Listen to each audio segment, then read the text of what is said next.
హరే కృష్ణ. శ్రీమద్ భగవద్గీత 3వ అధ్యాయం కర్మయోగంలోని 16వ శ్లోకం.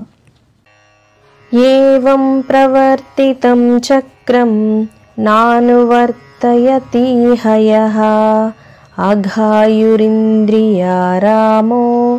మోఘం పార్థ సజీవతి. మరొకసారి.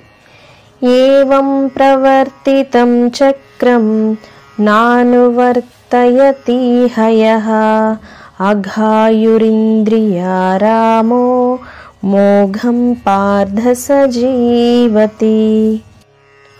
భావం: వేదములచే నిర్దేశించబడిన ఈ యజ్ఞచక్రములో తమ బాధ్యతను నెరవేర్చని వారు పాపులు.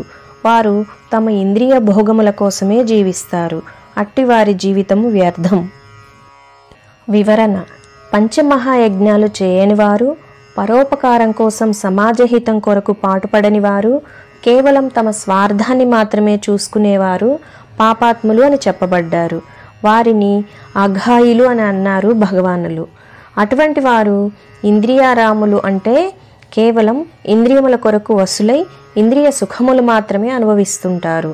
ఇతరుల గురించి పట్టించుకోరు. స్వార్థపరులు. వారి జీవితములు వ్యర్థములు. వారిని జీవచ్చవాలు అని కూడా అనవచ్చు. ఎల్లప్పుడూ ఇంద్రియములు ఎలా చెబితే అలా చేసేవాడు, కేవలం ప్రాపంచిక విషయములలో విషయ భోగముల యందు ఆసక్తి కలిగి ఉన్నవాడు. వాడు ఏం చేస్తున్నాడో వాడికే తెలియదు. యాంత్రికంగా చేస్తుంటాడు. బతకాలి కాబట్టి బతుకుతుంటాడు. ఎందుకు జీవిస్తున్నాడో వాడికే తెలియదు. ఎవరు ఏం చెబితే అది చేస్తాడు.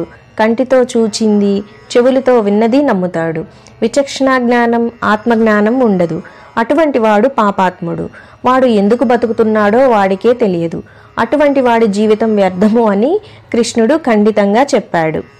ఈ వీడియో నచ్చిన వారు తప్పకుండా సబ్స్క్రైబ్ చేయండి, లైక్ చేయండి, షేర్ చేయండి, కామెంట్ చేయండి. ధన్యవాదాలు.